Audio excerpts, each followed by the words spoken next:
কিছু শোক শব্দ দিয়ে প্রকাশ করা যায় না, কিছু হারানো মানুষকে ভেতর থেকে নিঃশব্দ করে দেয়।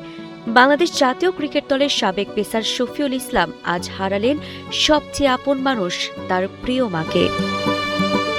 19 আগস্ট বুধবার সকাল 8:30টায় শেষ নিঃশ্বাস ত্যাগ করেন শফিউলের মা।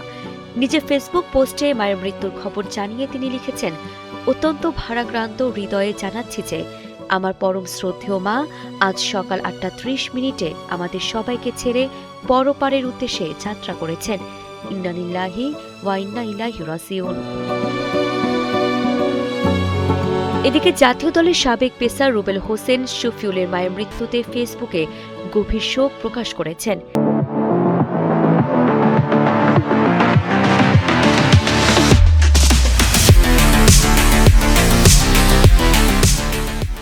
একসময় দেশের জার্সিতে যিনি লড়েছেন শেষ বল পর্যন্ত, আজ শেষ শফিউল লড়ছেন জীবনের সবচেয়ে কঠিন শোকের সঙ্গে।